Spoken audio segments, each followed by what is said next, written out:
Well, welcome everybody. Steve Cady here at Bowling Green State University with Nexus for Change, with the All Things Change podcast series. We have the Organization Development and Change Division at the Academy of Management also partnering with us, and we have a wonderful group of people here today. Our series here, the Think Tank series, started as just a little invitation and grew into about 4 months of people coming in the chat every Thursday about all kinds of cool things around change. And so that's the real neat thing about this is the notion of human-centered change, or different ways of thinking about change from a human-centered focus, and bringing people together in a serendipitous fashion. We have three people that sometimes know each other, sometimes know each other a little bit, and sometimes not at all. And they love it. The people that are here love it. The guests love it. And we bring our hot topic in and we share a little bit of it and we stir up the pot a little bit. And then we talk in small groups and we come back and we have we have time for questions and answers. Our next series that we're going to do is going to be a how-to series, which is going to be really many tools and techniques. We'll be doing that demonstrated and so forth in the next in March and April and May. But now this is a longer version. We have time to talk, breathe, listen, connect, and have a conversation amongst all of us. So it's really a wonderful experience. We have some great people here. You can see we have Bill. Hi, Bill. Hello, hello. Right there. And we have Michael. Hi, Michael. Where are you? Right there. There's Michael. And we have Keith. And so, hi, Keith. And so thank you for being here. They'll each talk a little bit, but you can also see that we have a series coming up with David Bright and Kim Cameron on January 16th. And we have David Coughlin and Carol Gorlick, who is here today, and also Tani from over in Netherlands, and so forth. You can see the series. You can also see the past sessions, which have been absolutely amazing and brilliant. And you can see those, and you can click on those individual sessions and go watch the recording. So you don't lose anything. You just come here to this link, and our producer, Heather, say hi, Heather. There she is. There's Heather. She'll put in the chat the link to this here, but any of the invitations that you've gotten, all you got to do is go to that. You can find the recordings. So we have, again, three wonderful human beings here today, and I'm really grateful for your time and energy. We'll go in the order of, we'll go with Bill, and then Michael, and then Keith. And let's jump on this horse and let's see where we go. So let me turn it over. Bill, are you ready to jump in? Sure. And we have about 15 minutes. Is that right, Steve? Yes. Yep. Just to remind me of the rules of the road here. Yeah. Yeah. And that'll give us and the intention is to give us time at the end to have really, you can talk more at the end about what people are curious about. Sure. Okay. Well, thank you. And give me a heads up, Steve, when Sure. we get I'll be close to glad the to. end here. So I took the title of the series here seriously, Think Tank, because I want to invite people who are on this call to think with me about the topic of artificial intelligence and how it's going to affect all of us as we practice OD in the future.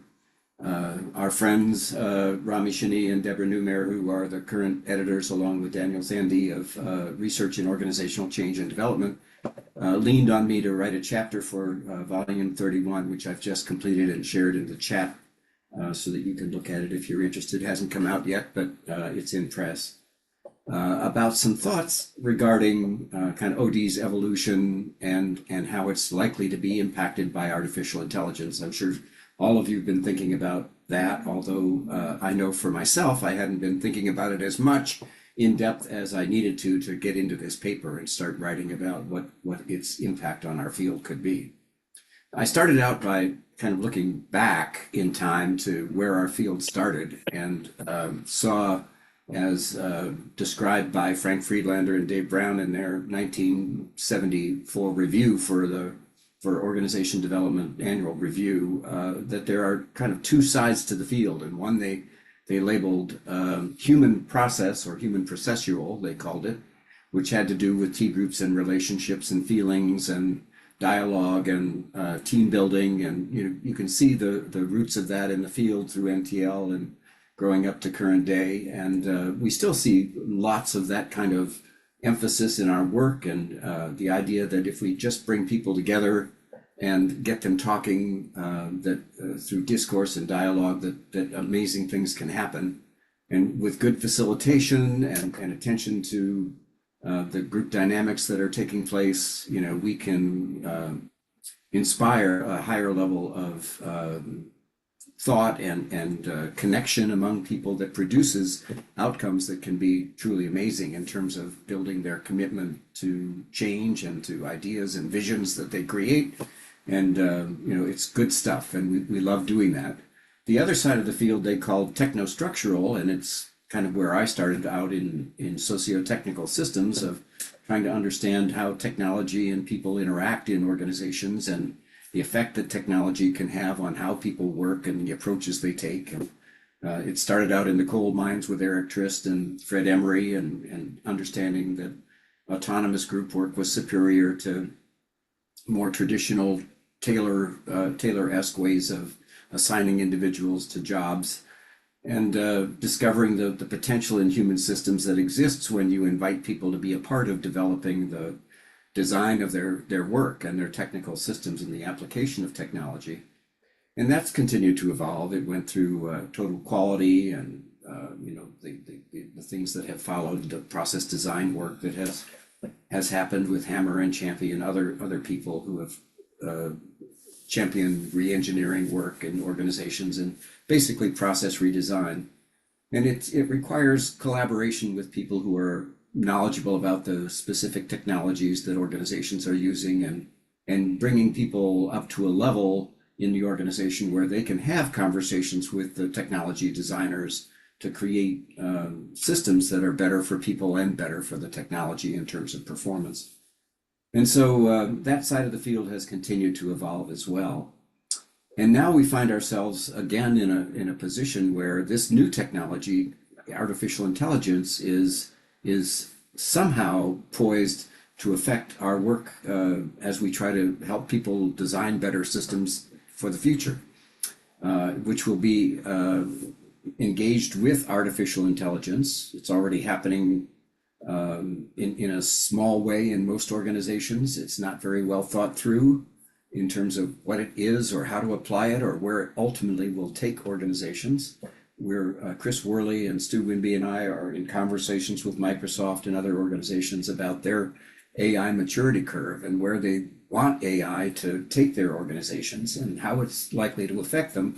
And we're discovering that even the most advanced organizations like Microsoft are not clear at this point about what the future might be with regard to AI and how it could affect our work, and how it will ultimately change the design of organizations, the design of jobs, impact people, replace some people, but make opportunities available for others, and so forth. You've all heard these conversations.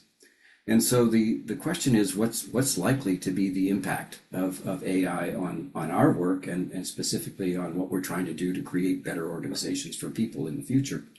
And I think there are at least 4 things that AI is likely to do in terms of being a resource to us in our work.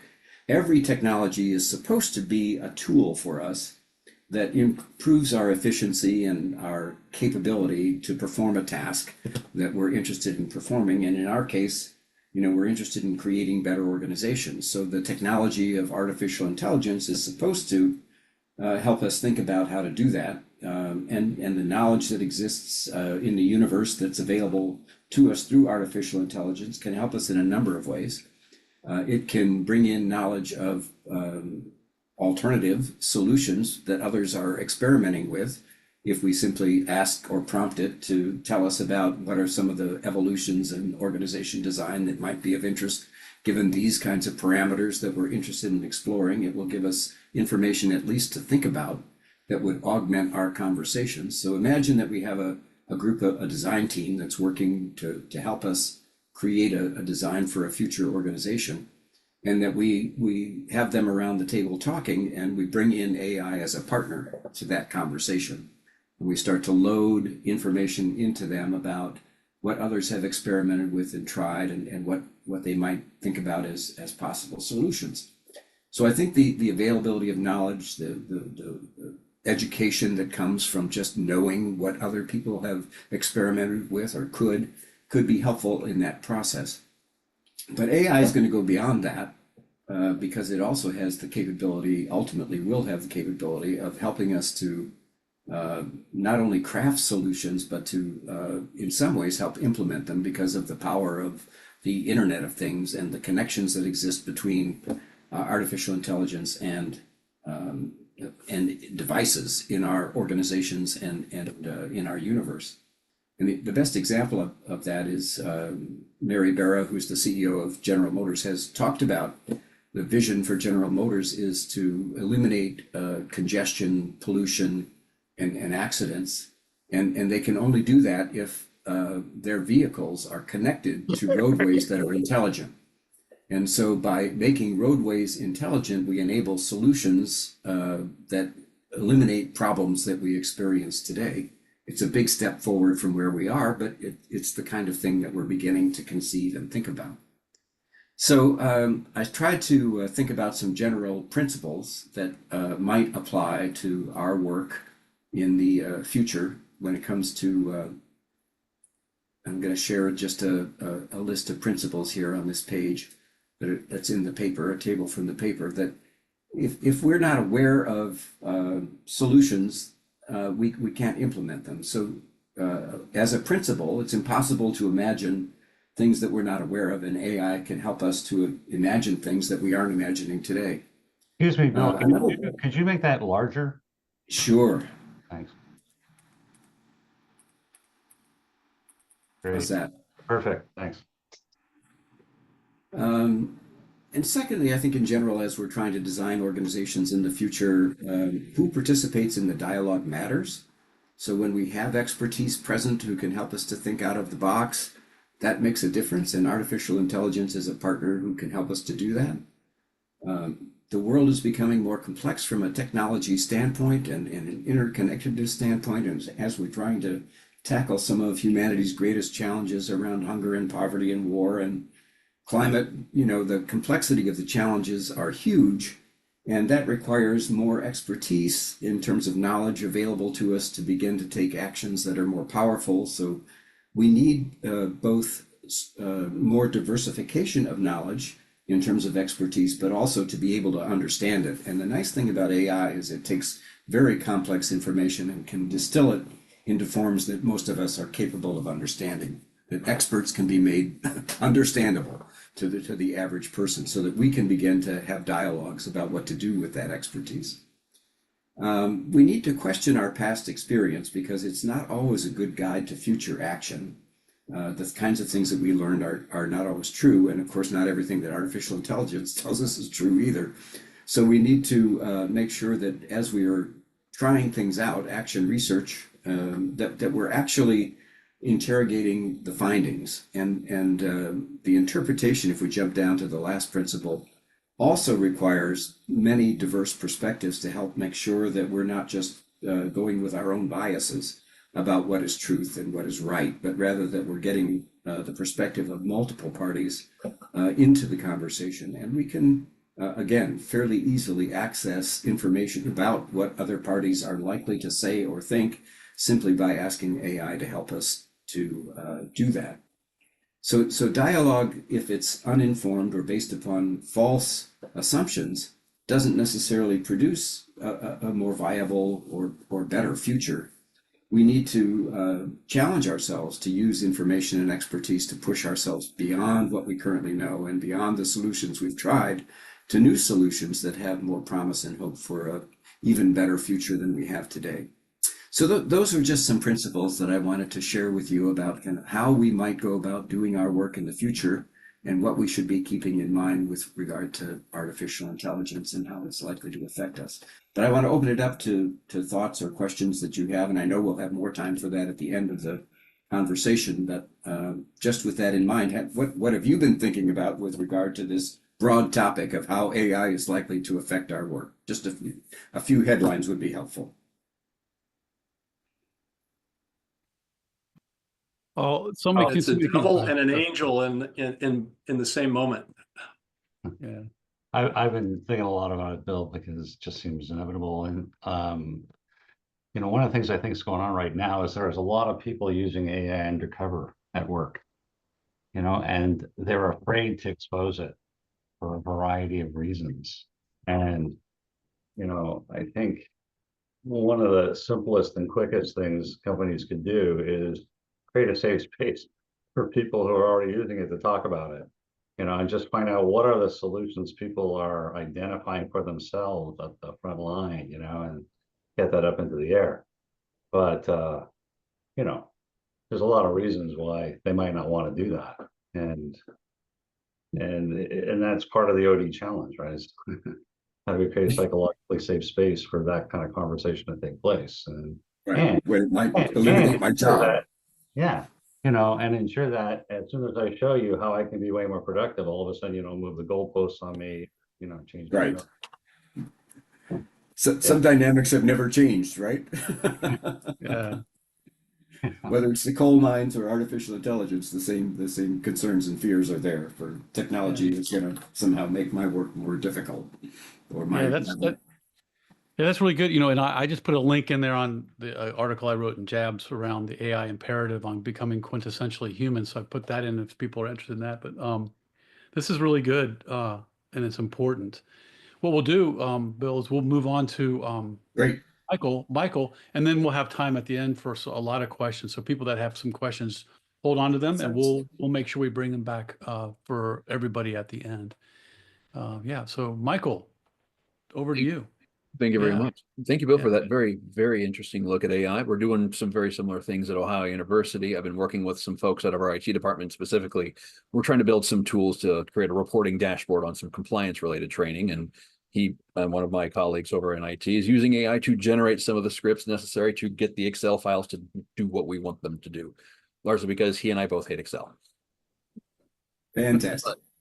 In terms of me, my name is Michael Greene. I finished my Ph.D. at Bowling Green State University last year. I'm about a year and a week out from graduation.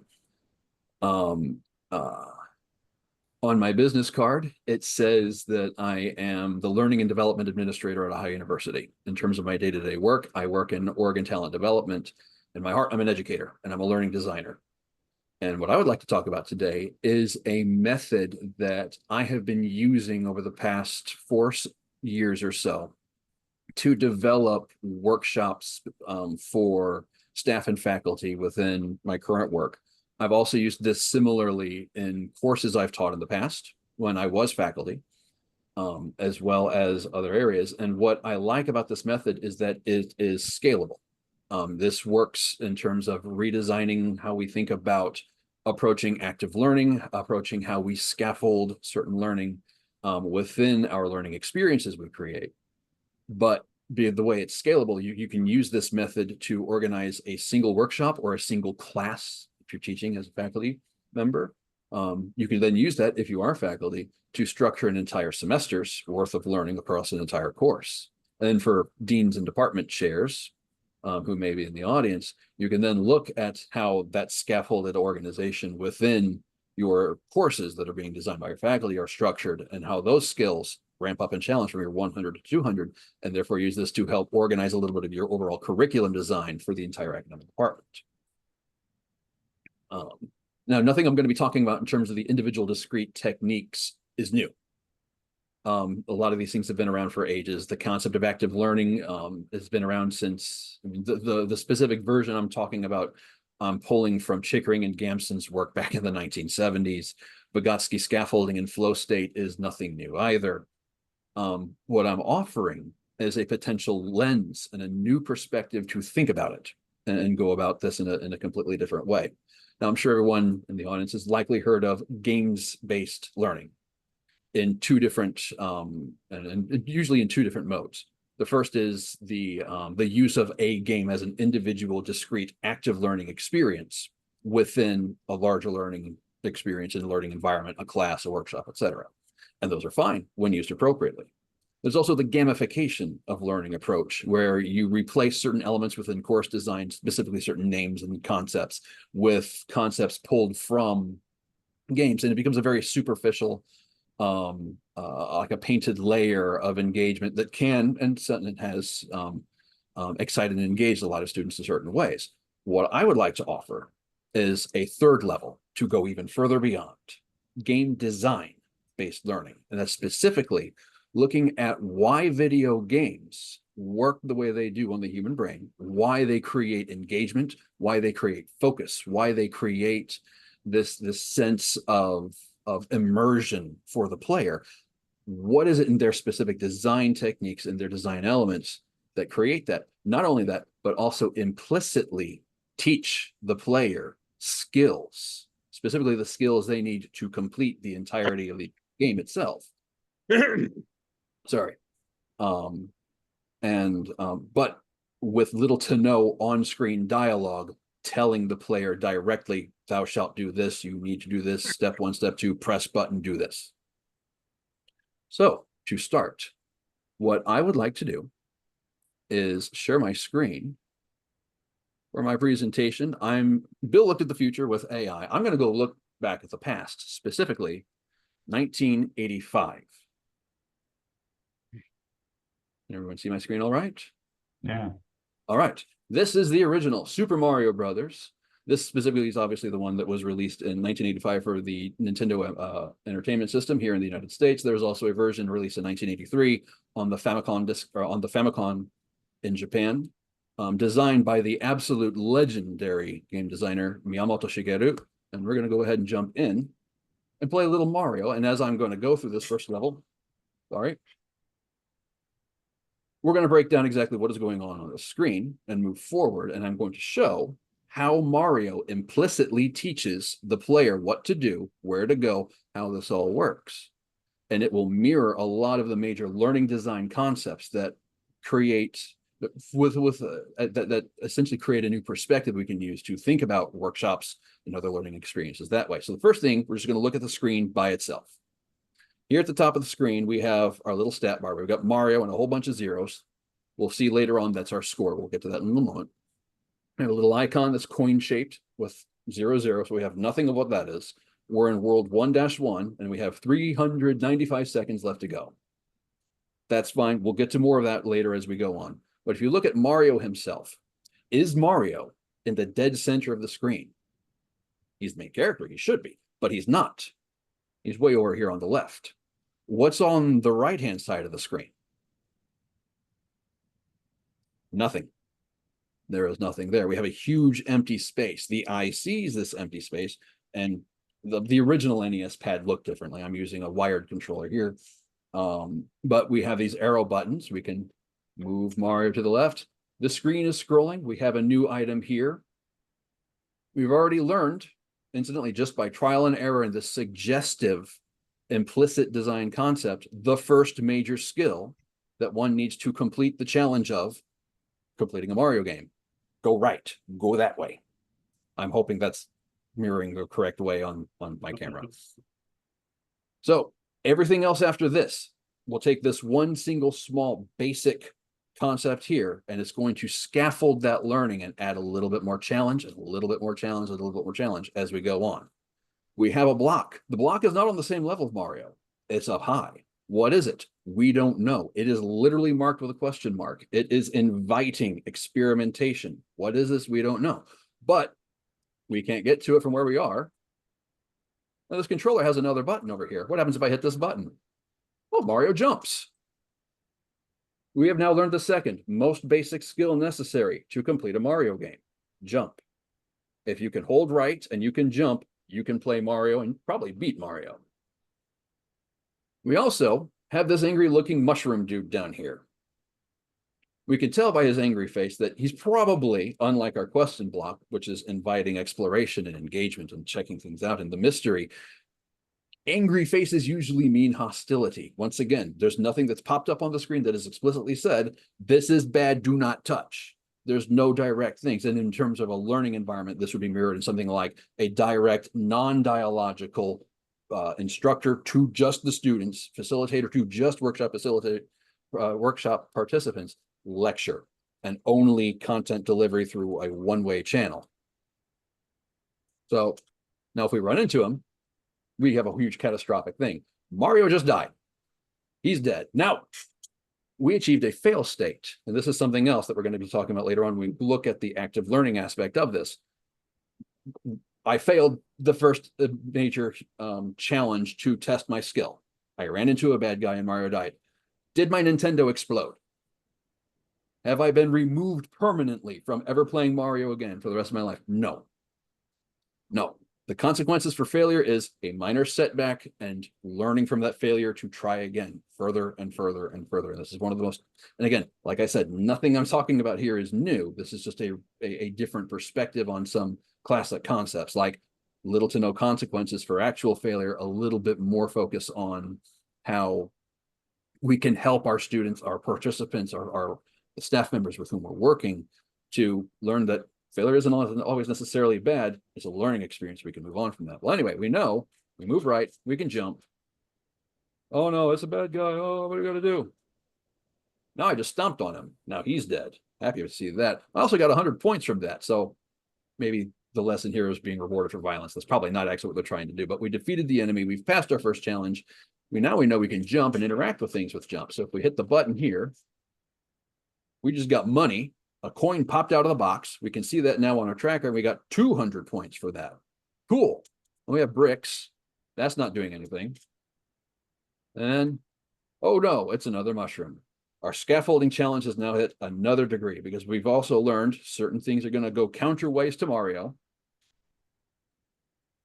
Anything moving towards us, probably not going to be good. Mushrooms in particular, probably not going to be good. This mushroom looks different though. There was no way to avoid that, by the way. They've intentionally designed this so you are required to experience this scaffolded level to learn a new level of complexity within the world you're exploring here. With that, then you can the blocks were bigger. That was good. We got 1,000 points for that, which is even better. Now we can start smashing these blocks that we could not previously. And it's just more of the same, except now it's harder to jump over this just by tapping.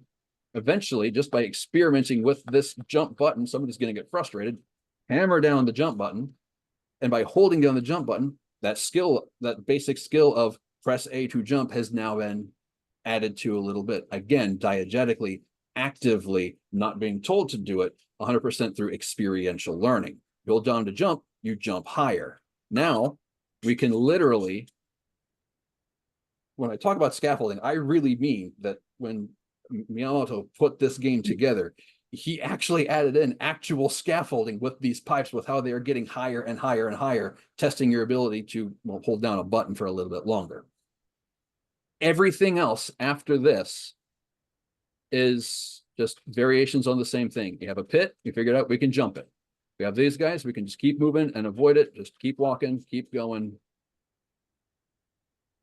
And once you get the rhythm, all those skills that you would practice at the beginning of the game just become second nature as you learn it. Again, no dialogue on screen, nothing telling you exactly what to do. There's no lecturing going on. All of this stuff has been learned experientially. And we get to the end of the stage, a celebration, we find a castle, and Mario can move on.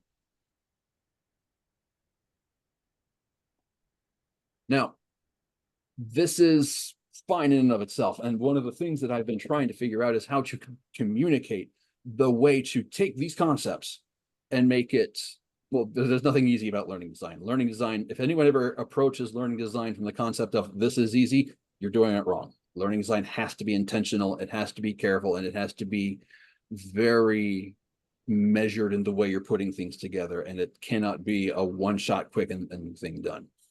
I did my best, however. What I would like to share is a method to take what Miyamoto is doing within this design process and start to rethink it and create a perspective to look at it within the form of learning design itself. So I'm going to stop sharing this screen. Stop share. And I'm going to share a different screen. And as I share this, I am going to pull up chat. And I'm going to drop a document into chat here so everyone can take a look at this and follow along if you want.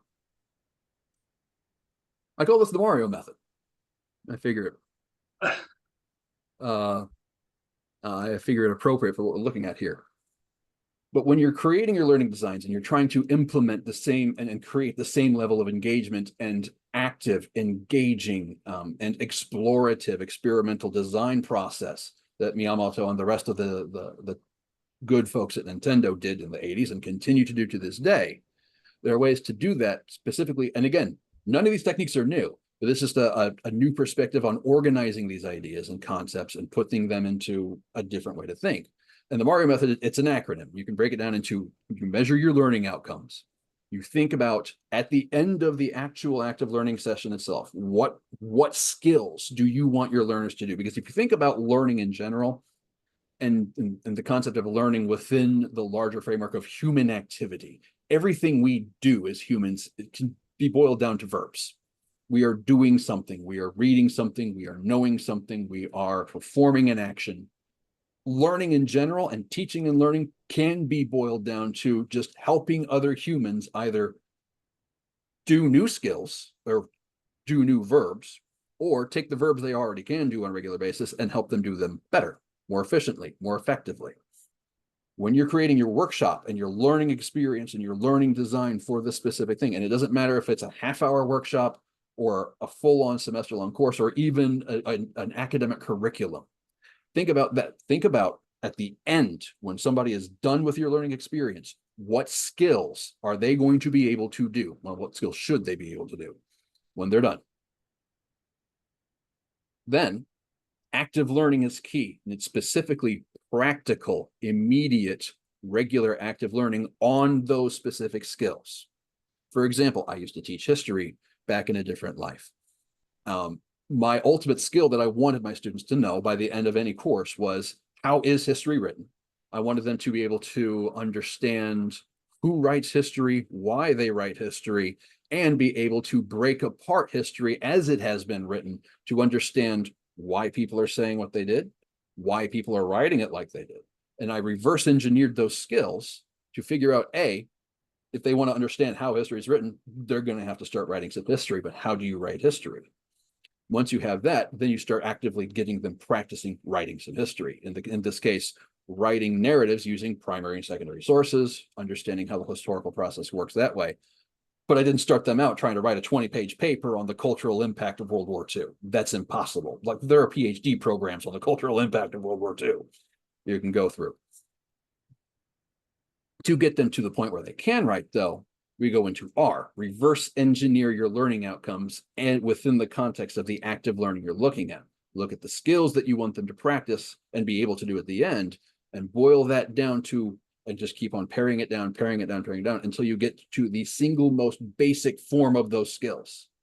Once you have the most basic form of those skills, which in this case was, what's a primary source, what's a secondary source in the case of history, then start building through I, intensify over time, layer on the challenges, and very carefully and gradually increase the amount of difficulty. Remember those pipes in Mario, increase and ramp up that difficulty little bit by little bit. And what we have here is this concept called Vygotsky flow state through scaffolded learning. That's the idea of, you just increase the challenge, but the challenge increase can only happen right around the same time as your skill level of your learners is meeting that potential challenge. Because if the skill level is the skill ceiling is too high and they do not have the skills to hit that, they're going to get frustrated and they're going to bow out. But if their skills are too high and you are not creating more and increasingly higher levels of difficulty, they're going to get bored and they're going to drop out. But by maintaining a good balance that way through active learning, reverse engineer to find your basic and then your basic skills, and then intensify that over time, you'll get there. Now, when I do this presentation in a longer format, I play through all 4 levels of World 1. And towards the end of and I'm not a talented enough speedrunner, I can't do all of this while I'm also talking and blast through, the first little bit of Mario. When you get to the end of World 1, you get to a large castle with pits of lava, flying fireballs, and at the very end, a very large, scary-looking turtle dragon monster. And once you finally clear this concept, you get to the end and you're told by a little mushroom guy that he's thankful for the rescue, from being rescued by the giant turtle monster, but our princess is in a castle, and we understand through this that Mario's goal is still out there. There's still more to do, and your goal here is to complete the end of the game. and you get the satisfaction of saving the princess. And that brings us to 2.0 of the Mario method, which is you operationalize and you help your learners understand why their learning is important and why they're doing what they're doing. You do this through two ways. You can create moments where your learners are thinking outside of just using the skills within that immediate context. You want them to start imagining how those skills are going to help them in their future career, either future careers as students within an academic program or literal professional careers. In some cases, just daily life in general. Yeah. And then alongside that too, it's not just you helping them see through specific exercises, but you actually build in time, either in the middle of a workshop during an actual break, if you have a longer hour-and-a-half workshop, for example, or at the very tail end, you build in time for reflection. But through this, you're also explaining transparently why things are as important as they are, and you're basically helping them see what's in it for them. Awesome. This helps also create a sense of engagement. And for more information about this, I would like to direct you to the research of Dr. Mary Ann Winklemas, formerly of Brandeis. She's got her own shop now, and it's wonderful. But her program is called the TILT program. It's the Transparency in Learning and Teaching. I've been a fan of Mary Ann Winklemas since I saw her keynote in 2018.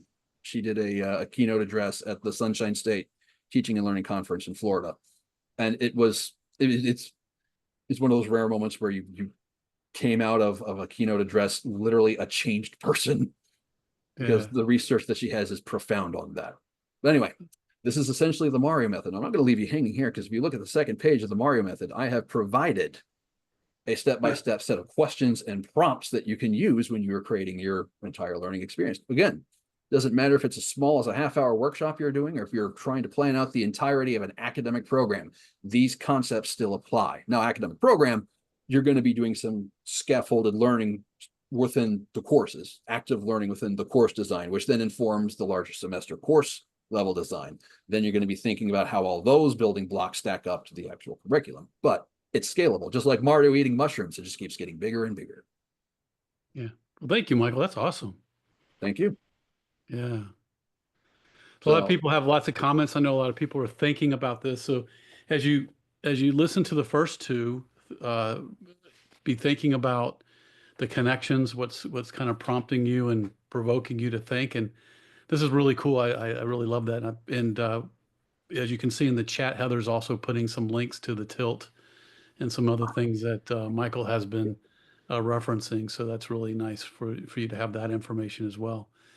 So as we take a breath, we have a third person. And drink. And a little drink of water. And we have Keith McCandless, Keith, you're out in the direction of Jervis, living out in the... Yeah, we've never, we're working on the same thing, I think, pretty close, and never have laid eyes on each other in a room. So that's wrong. Yeah, that's okay. So, well, Keith, I'll turn it over to you. And Heather knows she's going to spotlight you and so forth accordingly. In the group. Yeah, and Steve, maybe the spotlighting right now would be good with Michael and Bill, just so we get used to seeing each other. And if you're gonna do timing and so forth, you being spotlighted wouldn't hurt, or hold on one second. Maybe popping in.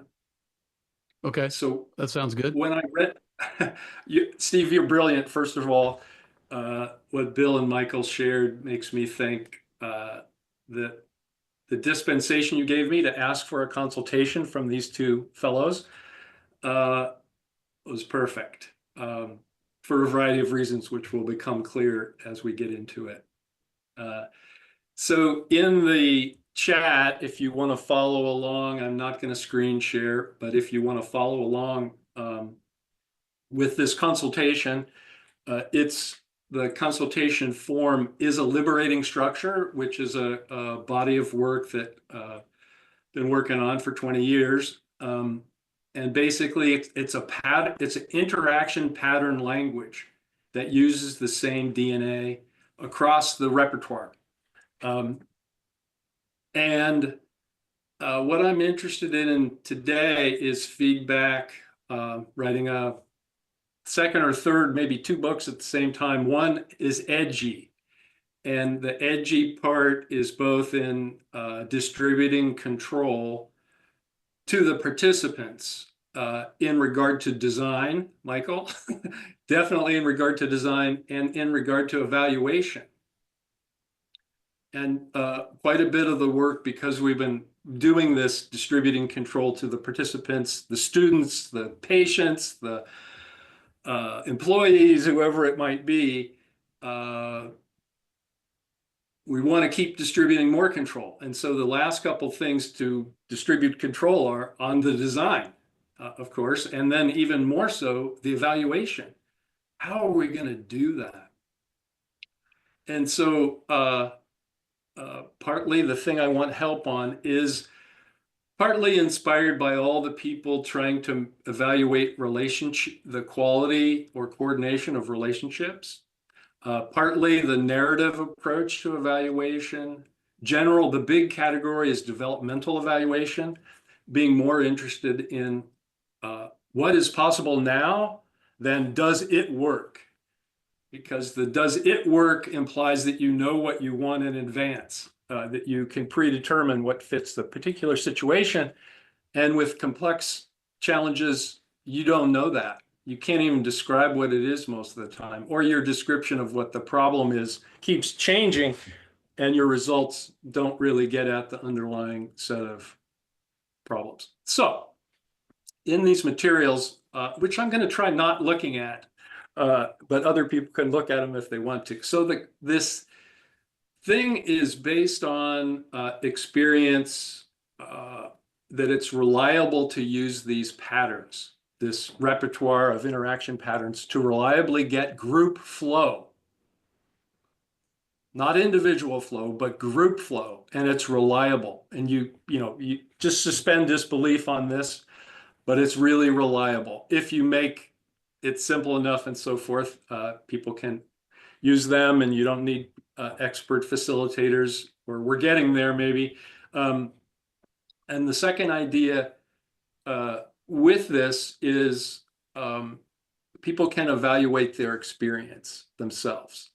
And the simplest form of doing that is with this little triangle. If you're looking at the materials, there's three things that each of these little modules, little simple interaction patterns do. They do three things repeatedly, and everybody can tell you whether they experienced them or not. They can rate their experience. So the first thing is, am I getting more connected to people in this group? Second thing, am I getting clear about the context or the map for taking next steps? Do I know how to jump over the mushroom or not?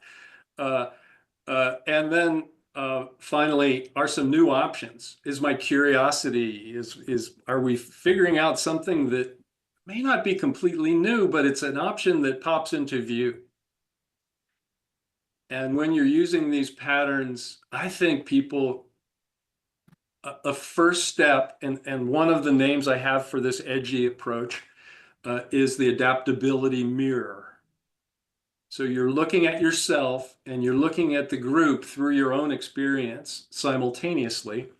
And we're asking, first blush, just put a dot on this triangle. If you had an equal amount of connection, if you had and it was balanced with new options coming into view, and you were getting clear on the map or the context for what we're doing, put your dot right in the middle. So there's an example in those materials of a group that had a bunch of new ideas and they liked each other. This is your typical academic meeting, but they didn't share a context, and they weren't going to do anything together really. So they didn't need a shared context maybe, but that was one of the early tests of this approach.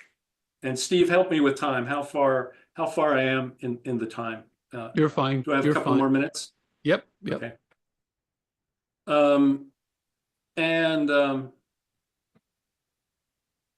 So let's say you could do that after every meeting, or the first part of you do a module and then you do that evaluation. It takes a minute for people to do it. You could do it after the next activity in a thing.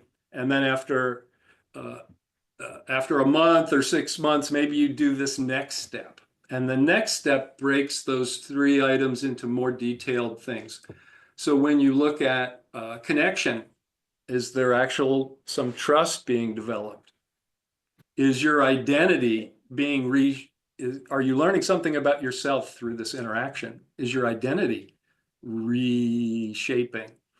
Are there some new options where, wow, my creativity is being challenged, and you can read those if you want to, but there's more detailed analysis you could do. And again, the participant places a dot in rating their experience. So here in context, it's important to note, like, resolve is one of them. I'm resolved to do something. Like, a self-assessment of that is super valuable versus, at the end of the meeting, yeah, let's go do this thing. It doesn't ask the individual whether they developed enough confidence or clarity that they're resolved to do something. So it's a two-step evaluation. It's developmental.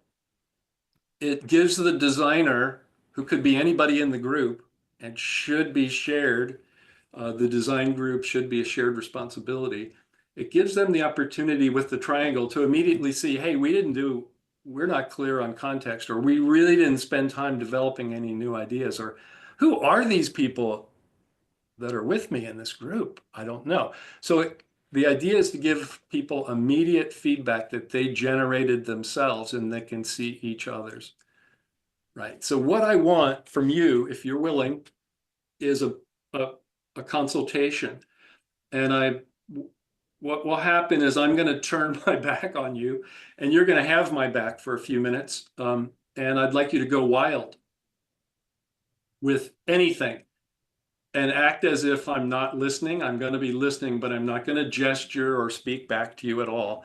And I'd like you to do what you can to, I asked some specific questions about things I'm interested in, but basically, if you were to go forward with this, what would you do to, what kind of experiments would you do?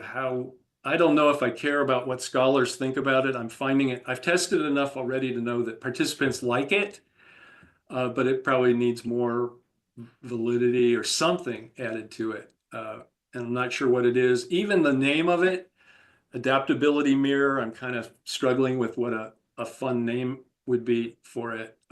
So that's what I'm asking. And at this point, there's a couple minutes allocated to you asking clarifying questions while I'm looking at you. Before I turn my back on you, you can ask me clarifying questions. And the only other thing, in chat, everyone in chat, you can do the same thing that Michael and Bill are doing, providing consultation, or you can critique their consultation, whatever you'd like to do there, and it'll be valuable to me, whatever you end up doing. So yeah, Michael, Bill, questions, clarifications?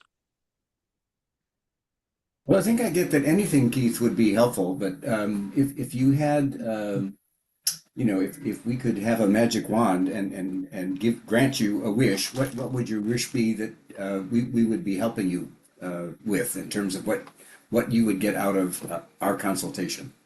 Yeah.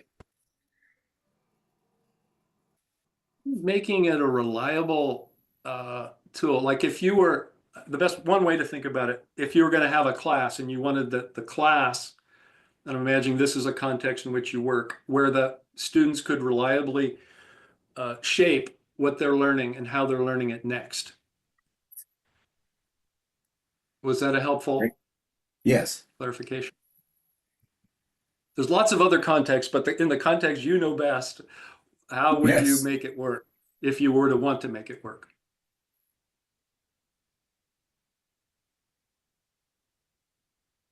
Michael, I was a little bit inspired by game developers on the evaluation side. I don't know if you can tell. So, Okay. And anything else?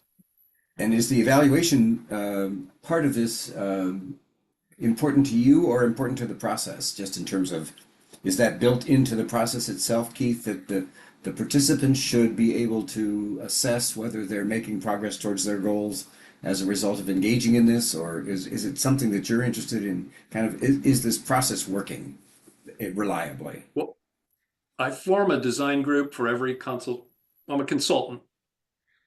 So I form a design group, and as much as possible, they run the session. I don't need practice with the patterns. So they run them, and as they're running them and they're building their capability, they need to evaluate each activity. Did it generate what feeds the next activity? And then after they've done a series of modules, let's call them, hey, are we getting somewhere? And so in those slides that I shared are some example, we call them strings. They're logical sequences of activities that generate something that if you got that, then you could move to the next thing. And the scaling of that can go much broader over time. And so it's a developmental thing. And this is why it's on the edge. It's like you kind of can feel it, but then it's just like magic. Like magic doesn't work for me when it comes to OD. I don't like calling it magic. I want to make it into digestible chunks. And how do you know that you're getting there? And the easiest way is to ask the participant. If the participant can answer, then they start to become more of a designer. I like this because it feels like you're really trying to give agency to the learner through this. Yes.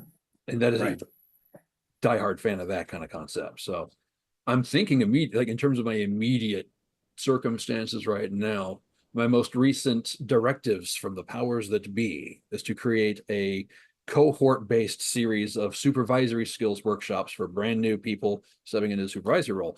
I'm lost on that in a lot of ways. Yeah. Poke your eyes out. Yeah. But So to help it along. So Keith, before you turn your back, so what this does is this in the Troika Consulting, this enables us to talk to each other to solve his problem or address his question without playing off of his nonverbals, and he listens in a different way by taking notes and listens to us as if we talk and he's not there and we're answering his question or addressing his challenge. So we're going to do that. If you could, Keith, what would be that question you want to leave us with as you get ready to turn around? What's that question you'd like to leave us with that we can start answering as you turn your back? I don't want to give any more direction. I want to leave it ambiguous. I think I've said it already, Steve. Okay. All right. That's cool. That's cool. I want just wanted you to make sure. If you were to use something like this, what would you need to make it work to fit it into your particular circumstance? Beautifully That's probably said. the best one. That's Okay, really well I'm gonna said. flip. And there's how many minutes, or do we have how many? Whatever We'll take We'll take 5 or 7 minutes right around there. Okay. Michael, what thoughts do you have? too many for me to be able to verbalize in the immediate moment. I'm spinning right. Are the rest of us being invited into this, or what's? No, this is for the two of them to work on. Okay. Bill, Well, so I'll start using the example that you brought to mind, Keith, of classes where it's great to have students leading educational experiences for other students. We all know that teaching others does a lot to help you learn a concept compared to listening to a lecture or having other ways of learning that aren't as engaging for people. So helping them to engage each other in these kinds of experiences is terrific. And I'm thinking that they can come in with very little knowledge about a topic or a subject that they're about to engage others on or design learning experiences around.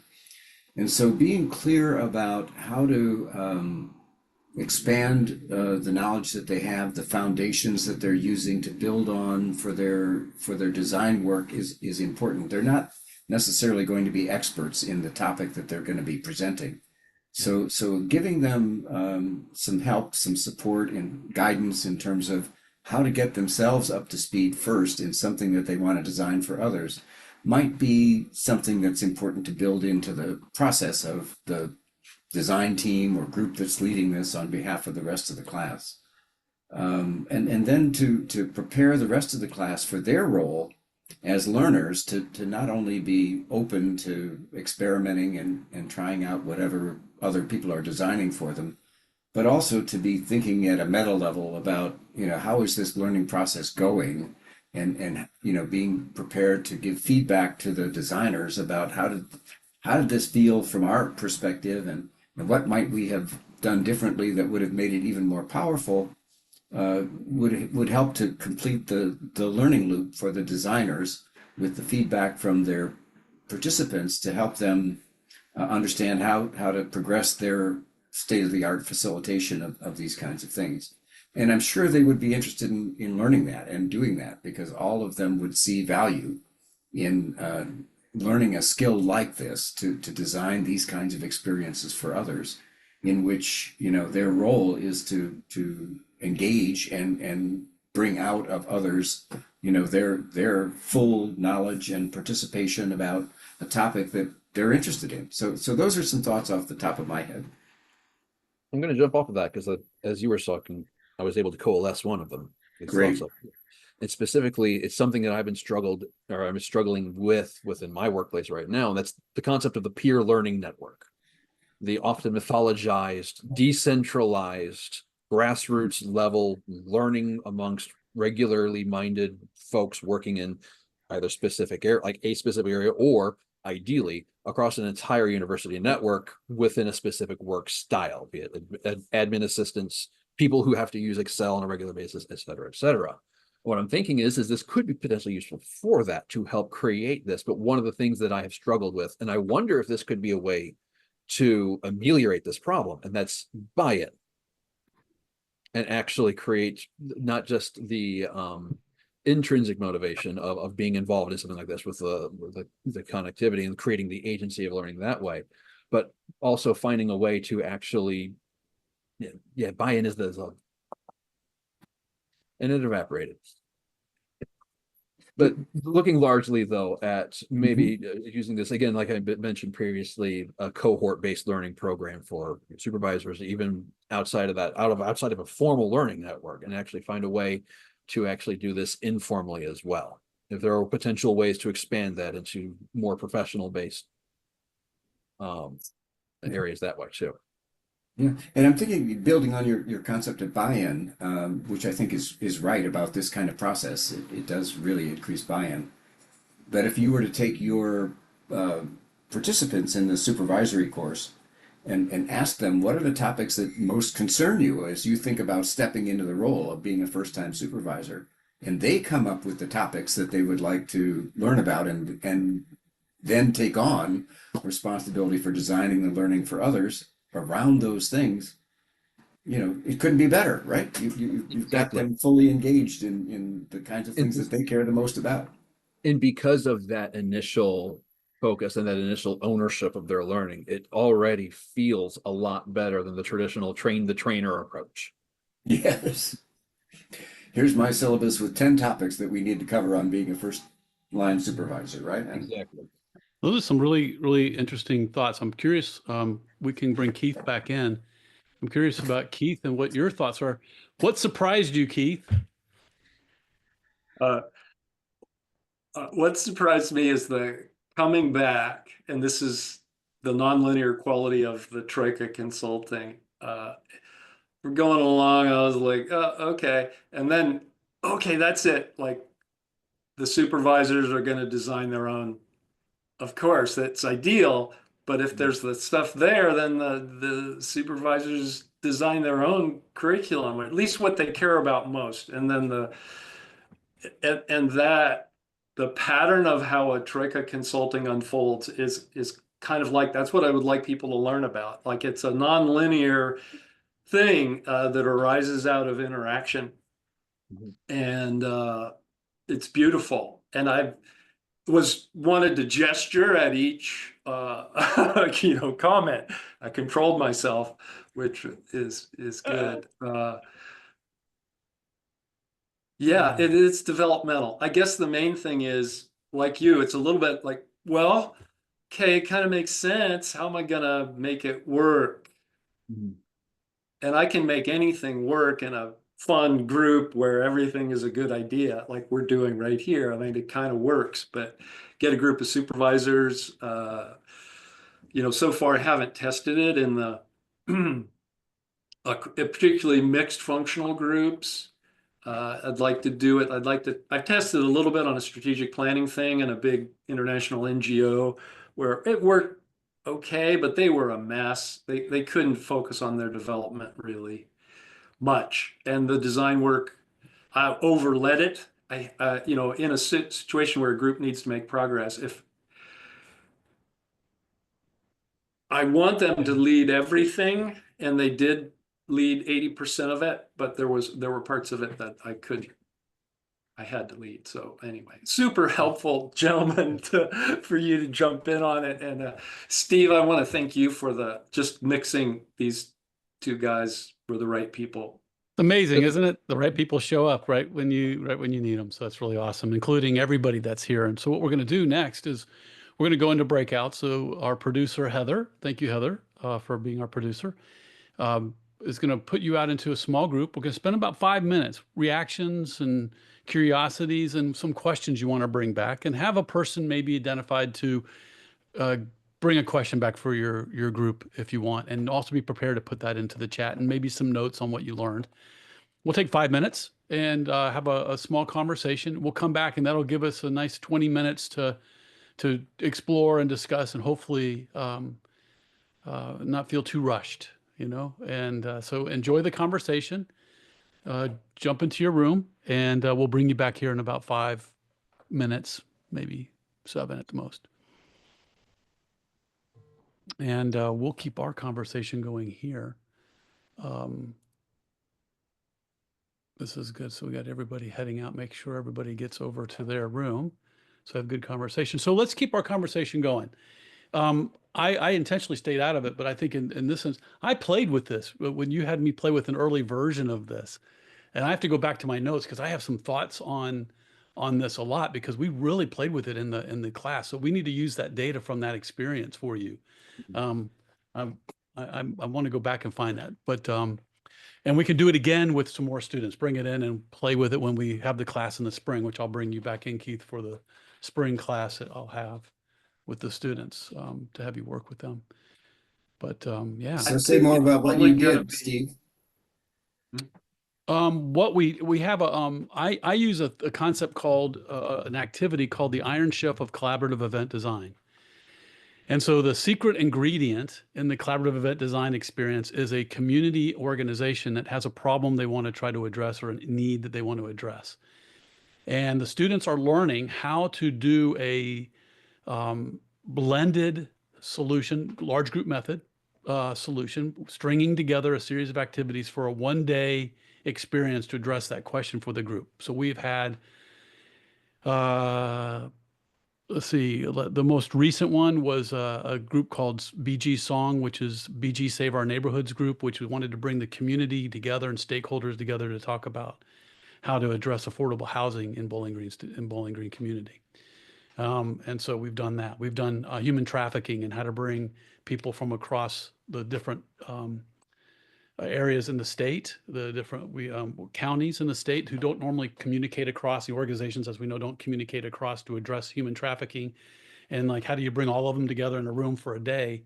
What would that design look like? And so the students have them come in, they come in and they bring a small group in, and the students learn how to do the design process up to the residency. And then they spend a day, and they only have a day, they design a 1-day summit on that topic, and they pitch it like at the end of a cooking show, and the client picks the one that they like in a fishbowl. And so we use this. This was helping them do some of their work around trying to understand the situation, and having the students play with it a little bit was in that experience during the day. And do they actually carry out the 1-day intervention? Yep, we just did the BG Song one. They brought surprisingly to them, they had over 100 people show up, from commissioners and builders and lawyers and government officials to citizens and nonprofit organizations, and everybody came together, and they were Wonderful. Surprised. Yeah, it worked Yeah, out really that's well. great. Yeah. They facilitated it, and I coached them on it and kind of stayed way out of the way. I actually didn't show up the day of the event so that I wouldn't bother them. Right. So So the thing on the design side, it's equally challenging. What we did is take each of the language patterns and just create one line that describes it and say, is this going to help? They pick, they create a design based on a first draft of a design based on a single statement about that would probably help us move forward. And then based on that, they get a series of modules that they arrange and rearrange into a sequence. And then that sequence is something that they facilitate, organize, share leadership to create. And hopefully they're evaluating it as they're doing it, and immediately after they're doing it, and over a much longer sequence of a periodic evaluation. Are we getting somewhere? Asking that question, what is possible now, rather than does it work, repeatedly. And the classroom is a pretty good place, but those students tend to go away. They don't stay with the issue. So I like institutional settings where you've got a foundation or something where you're sticking with a challenge for a long time.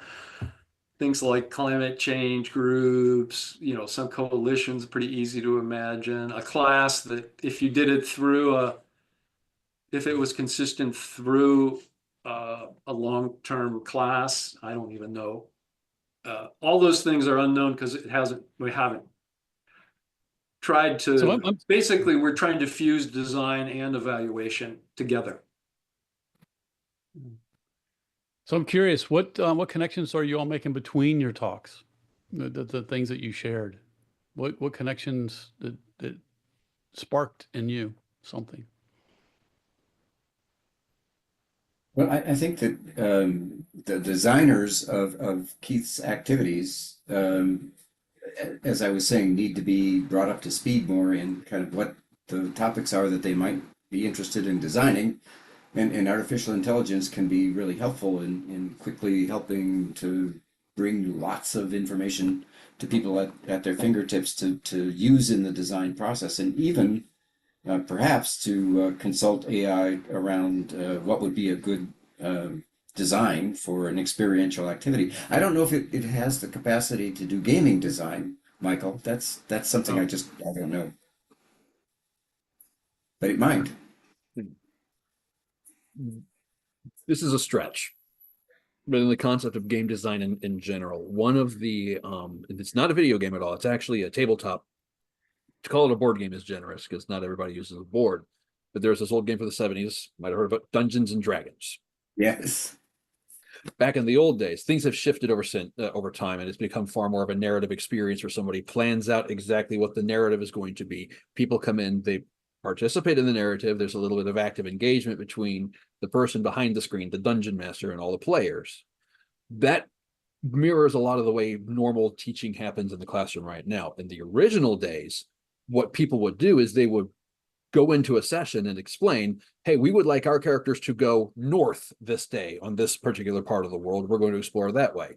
And then their definition of what they would like their characters to do. There is no planned narrative. It's the structure. It's all player-based, player-guided, player agency, something called the Sandbox campaign, sometimes called the West Marches campaign. And it's very similar to what you're describing here with this particular method of giving agency back to the designers that way. There's still things in place within the game to structure things. There's random charts to roll on to see if they come across a group of goblins. It could be a group of other adventurers. It could be literally anything. So there's ways to procedurally generate stuff for them as they go, but all of what they're working on is 100% driven by them. So in terms of the game design standpoint, it's not Mario. It's Gygax and Arneson. But it's what kept people playing the game, drew them in. Exactly. Yeah. So that's a potential thing there, but also just I think one of the biggest themes though across the board is this concept of intentionality. That everything that we're doing really has to have a very, very careful, circumspective, reflective, thoughtful attitude towards what we're doing in a lot of ways. Which I mean, that's Just to saying, but blew my mind a little bit. This professor a couple of years ago now, but he said, I'm substituting, I'm teaching a class or a workshop for a day. They're management students, they want to learn about AI. He said, design a one-day workshop with liberating structures. Nothing can last longer than 30 minutes. Show me the agenda and the string and, put it together. And he got something when I looked at it, I said, you can do that. nice. And he There did you it, go. and it was great.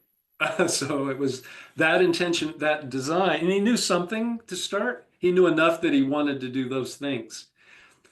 And he got a design sort of for free, without having to think it through, which is, it's hard, kind of hard when you start. Well, welcome back, everybody. We are all here, and I'm right now.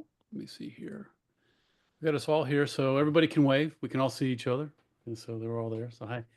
So yeah, so it's opened up here for us to just generally talk and ask some questions. And what are some questions that you all have? What are some reflections you've had in your room? Just go ahead and unmute, and we'll manage the chaos as it emerges. So so don't worry about over talking somebody. Just jump in and ask a question if you'd like, or give a reaction. Yeah, come on in, Mike. Oh, you're on. Let me unmute you. I'm gonna unmute you. There you go. Unmute yourself. You have Raise to your unmute hand yourself. too, like Dave and Jervis. Yeah, okay. Well, my biggest puzzle for the whole session was, is this really about organization development? Or is this about training? And I separate those two things because in my mind, at least, to create organization development is about changing the system of organizing, managing, and leading to achieve some outcome. And training has never been at the center for me of organization development. It is an ancillary, maybe tool to use to improve some aspect of the larger change. It is not really organization. So that was the larger question. Why are we doing this if we're talking about organization development? Not that I thought the creative ideas were there and so forth. But I wrote an article. They didn't accept this as a title, but it was called The Great Training Robbery, because I really don't believe that training is at the center of large system change, which is what I have been thinking about and doing when the client wants it done. So that's I mean, that's where I want to start. And Michael, do you think that this notion of problem-based learning or situation-based learning, when you think of training, sometimes people think of training as a deductive experience as opposed to an inductive experience? oh yes, go ahead. I'm sorry. And I just think the great robbery is in the notion that deductive learning is the only way to Yes. learn. Yes, it is. But even the inductive learning has to be in some context of larger change going on in the organization. So the inductive learning is serving a particular purpose or aspect of the larger change. Yeah. And so sometimes, a lot of times, that gets disconnected. Right. I'd like to react to what Michael's saying, if I may. Yeah, please, Jarvis. Yeah. Thanks. I've been arguing for about 5 years now in various publications that I don't think organization development is really about change. I think it's about creating great teams and organizations. And I think that's the spirit that animates. Can you say that again, please? Yeah, organization development is about creating great teams and organizations. I agree. That's really the spirit that animated it. Yes. And I think what happened is that when new forms of creating great teams or organizations showed up in the 80s, like total quality management or process engineering, what OD said was, yeah, but we know about change. and started to define ourselves in terms of change. And I think that created a big problem for us, because then a manager would come along and say, okay, I want to change that, go change that. And it was like, what? No, that's not exactly what we do, you know? And the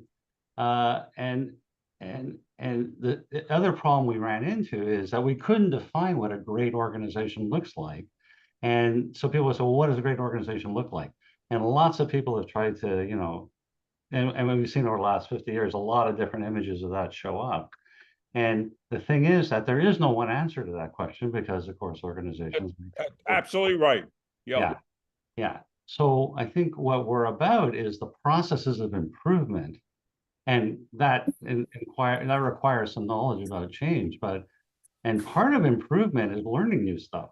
And how do we help people learn new stuff effectively? So I wouldn't just take training and go, well, there's training and there's OD, although that's part of how I was socialized at Case, was to think about those as two separate things. I think of them now more as having more of a synergistic kind of component to them. Yeah. Yeah.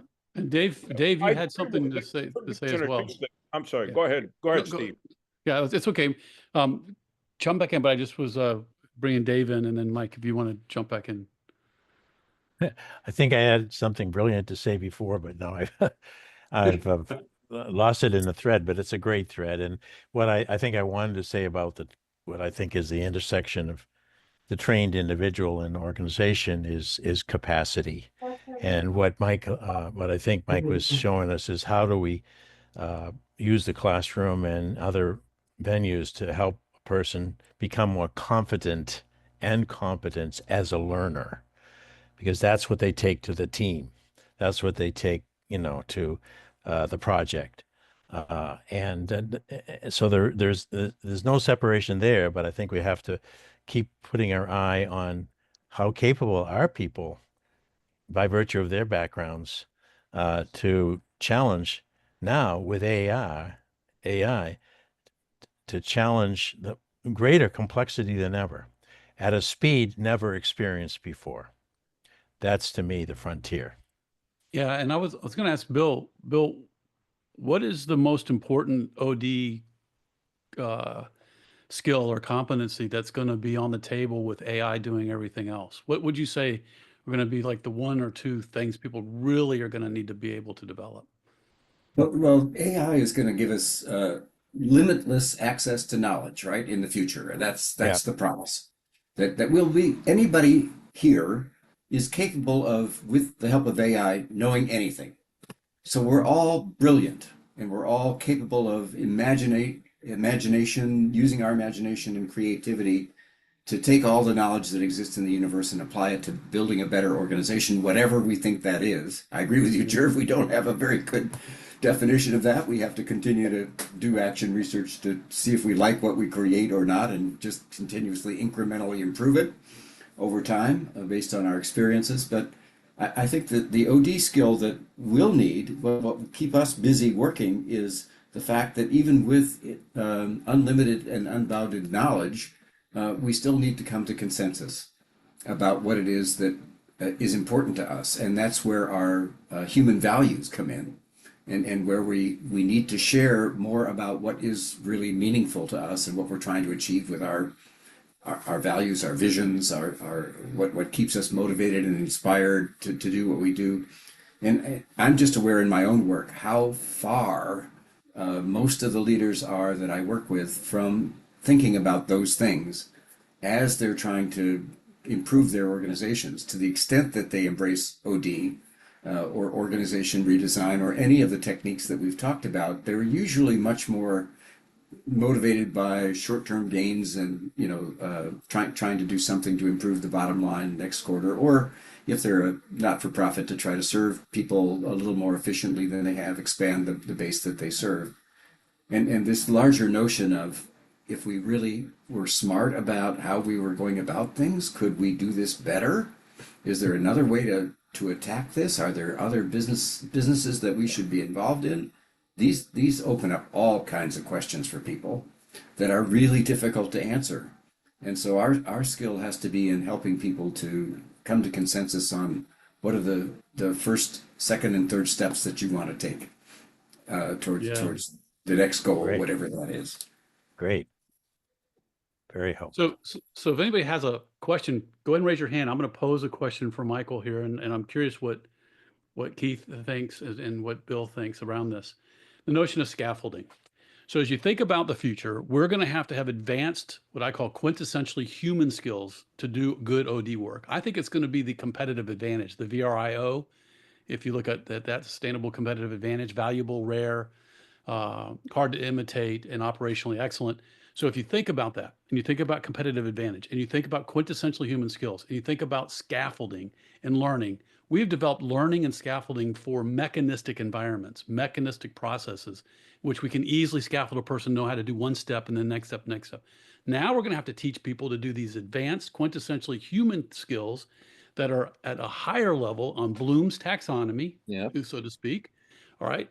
So, and then you take what I love about Keith's work around Keith's concept around enabling constraints and actually stringing together series of things, which I think help build as well. Those two concepts. But you think of enabling constraints within a learning experience to help people build the capabilities to create the kind of organization they yearn to have.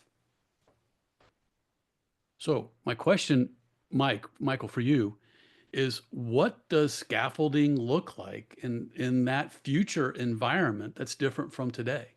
Okay. So give me an example of one of these higher level skills we're talking about. Okay, strategic systems thinking Okay. Perfect. and designing a experience to address a higher level systems thinking Okay. challenge. Okay. So you want your people doing that level of stuff. Now, in terms of the scaffolding process, let's look at what our end result is looking like. What does a successful person implementing these skills look like in terms of their day-to-day activities? So in systems thinking, and at that higher level, if you're asking me this, and I want to be mindful of time, so I don't want to go too far into this. Yep. But essentially, a person's ability to see patterns and to create a conversation or an experience amongst people so they can collectively come to agreement around those patterns Yep. and make a decision. Okay. So you take those discrete elements right there. You have your end result. We're just basically using some backwards design techniques here. We know what they are. We have these skills that lead them towards these systems-based thinking. Let's go back and just start paring it down a little bit, and to figure out exactly what the most basic versions of these pattern recognitions are, and then start building out the difficulty that way. Something like this in particular would probably need a much longer thing. You can't do this in a single workshop. This is a long series. This is a potential set of courses within like like an actual, like for professional development itself or within an academic program, either way. Because though we are dealing with some very top end blooms and we're dealing with some very individualistic approaches to these sorts of things, because there is no cookie cutter one size fits all thing that we can just guide somebody through. This would really actually benefit a lot from the material that Keith had presented, the idea of actually figuring out exactly where a person individually is within this context, find their own style within that, and then help them, not necessarily in a one-on-one, but at the very least through a small group, working, and not just working with them as a facilitator to participant or as a teacher to a student, but also allow for some peer-to-peer interaction that way as well, to help them figure out what those styles are, find what those skills are themselves, and then learn and build those skills on their way up the ladder. Yeah. So ultimately, in that sense, working towards people building up these higher levels of skills. You're looking at that's good. That's good, Michael. I think that the process still needs to be applied. It's just gonna be different. Yes. So we have a few minutes here still. Who has a burning question, a curiosity, who hasn't had a chance to speak yet? I'm looking at Anne Marie, who has been smiling a lot, and I've been curious what your smiles have been about. So I'm just some curious. really interesting dialogue here. I had to step away, so I missed part of the presentations in the breakout, but I'm just really, the systems thinking discussion and some of the other talks are just, really resonating with the kind of work that I'm doing right now. So thanks so much for all the insights. Yeah, cool. Anybody have a question, a question to wrap us up that you'd like to ask that you're still sitting with? Okay, I'll come in. Quick one. You've got 2 minutes to answer the longest question you could ever say. How does any of this stuff that is in what we're talking about OD, how does it change the game that's played within the system that's there in terms of the authorization and the ladder and all that kind of stuff? I think each of you are talking about it. But all of this stuff exists within what are we developing as OD? So where's the challenge to authority within this? 90 seconds, go. I'm ready. You need to demonstrate immediate benefits that can grow over time. So developmentally, the jumping, there's a mushroom there. Oh my God, I just jumped over it. And notice that you jumped over it, because you may not notice that that's a big deal when you're first developing a collaborative muscle. And then the next time you bump your head on the brick as you jump up and don't get anything, even more important to notice that that's developmental. That's the shortest answer I can possibly give. But I like it. So Bill, thank you for being here, and Michael, thank you for being here as well. I'll take Keith's comment as his closing. What's a parting word of advice, Michael, that you'd have, and Bill, if you could round us out. What's a party? If you want us to take away one thing from today that we can bank on, what would be that thing? Intentionality. When you're going about, even if it's something as small as building an individual learning experience for your staff members, your students, whatever, or something as larger as looking at the larger scope of OD and how we work either to change organizations or to just make sure we have the best teams possible. Intentionally and carefully consider every single piece within the larger puzzle and how it all connects together, because it all connects together. And sometimes when we're looking at the individual discrete elements, we tend to lose that bigger picture of the entire design process and how to design holistically. Thanks, Michael. Bill? I think for me, the fun part of AI is thinking about it applied to OD is take everything that we've learned about OD to date and imagine that that's where we're starting from. And that AI is going to make possible a lot of things that we need to learn about and know about that we haven't yet even imagined. And so here we go. We get to start over again with the redesign and reinvention of OD in the age of AI. That's awesome.